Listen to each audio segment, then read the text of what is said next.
What it do, what it do, what it do, what it do. Man, so we gonna jump right into it today. So Dame then finally went on ahead and requested that trade. You know what I mean? I'm kinda like I don't know. I'm like indifferent about it. Like I'm not shocked, but then it's like I feel where he's coming from because the organization hasn't really done what has been necessary to make him a contender. So and I'd rather him do it now than wait until you feel me, like he get old, like you know what I'm saying, like 30 kind of old in basketball years, but he still got, he's still in his prime, like he's still, he's still him or whatever. So I think the timing was, it was like kind of now or never. But I think the organization kind of dropped the ball on making the right moves that would have got him, you know what I'm saying, over that hump. I think like when they were like that middle of the pack team, they they might have been a move here, a move their way from getting to that next level while that window was open. You know what I'm saying? I think the piece that they never moved that they should have moved was I think they should have moved Nurkic to try to get Dame like a 1A, 1B, you know what I'm saying, number two guy. And then CJ end up being like the number three guy. Because if you look at New Orleans, like even though it's a short gap, but when they healthy, you got Zion, Ingram as the one and two. You know what I'm saying? One, two, 1A, 1B, however you want to put that. Zion probably number one, Ingram number two, whatever. And then you got CJ as the number three. They was like the number one team in the West for a minute. I mean, it was like a short, don't blink, you'll miss it. It was a small sample size, but I think that same formula would have been successful if it would have been duplicated, you know what I'm saying, in Portland. So I think that's what Portland never did. You know what I mean? They never made that one more move to get, you know what I'm saying, to get Dame a real contending team. So, and I don't want to see, I would like to see him play in the big moments because you can't have Dame time if you don't have scenarios where Dame time is necessary. You know what I'm saying? Dame time. Nobody want to see Dame time don't mean as much in a regular season as it would, as it would in the playoffs. So yeah, I think the organization dropped the ball on creating him, getting him a contending team in a reasonable amount of time. And now it's like they've been bad that they going young almost by default because they've been a bad team. So they got, they going young. They got Simons over there. He nice. Then they just drafted Scoop. So, they got like they young. They got a couple other young pieces. So yeah, I think it was about time for Dame to go ahead and make that move. But the thing with that is he literally said he only wanna go to Miami. And I think that's gonna be tough because Miami don't have no assets. Like they only got Bam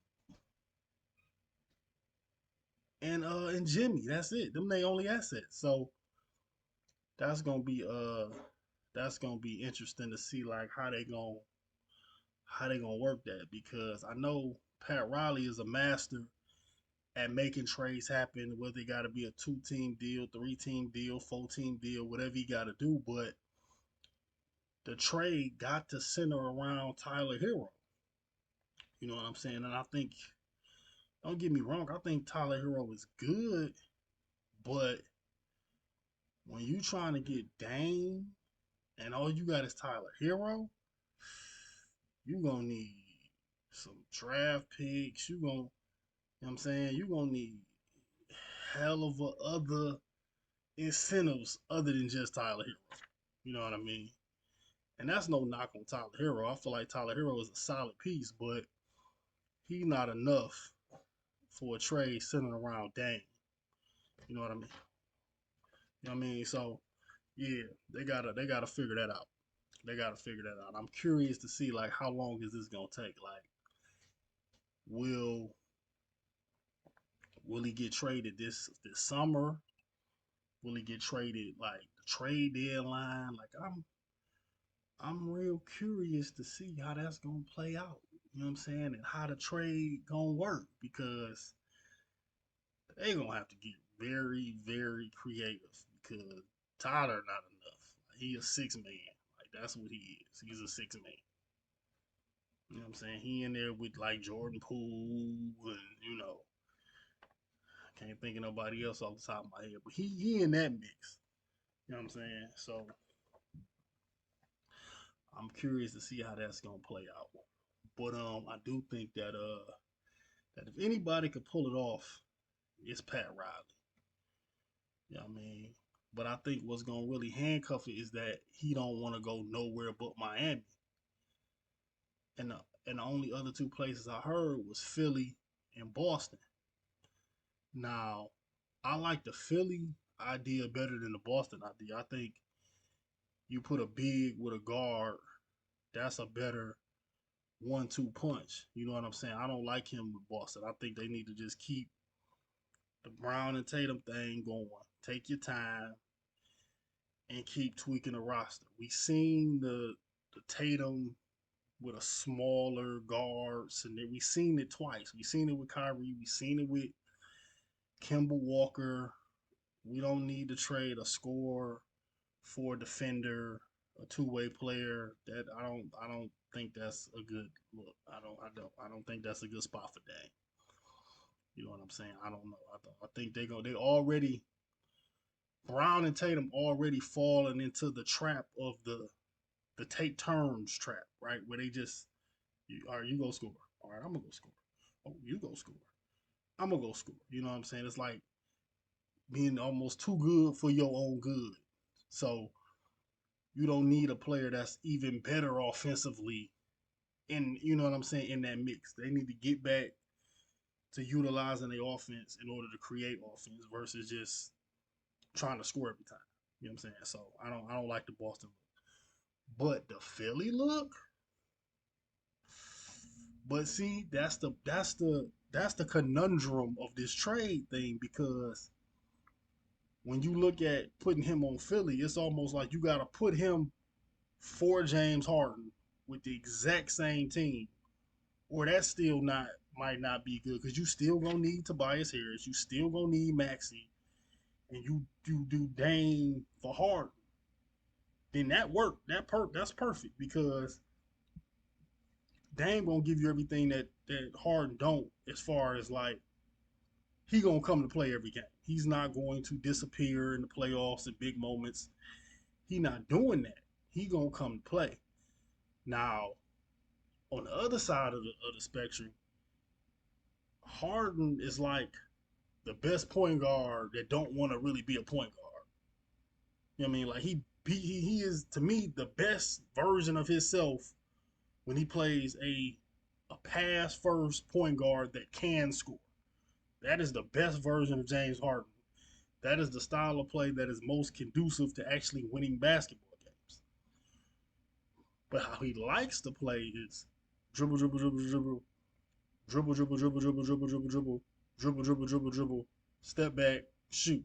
That's how he liked to play, which is more fun. It's probably more fun to play like that, shooting it every time. It's probably more fun, but it's not conducive to winning. That's why him and Doc Rivers bumped heads.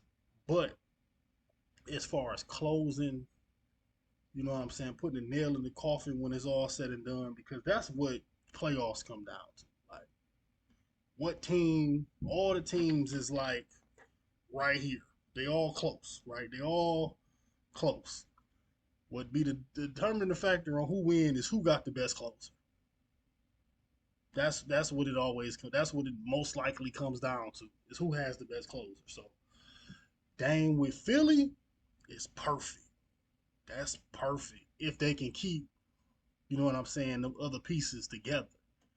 You know what I'm saying? If they don't have to give up too much to get him. So yeah, it's gonna be interesting, I'm gonna keep an eye on it.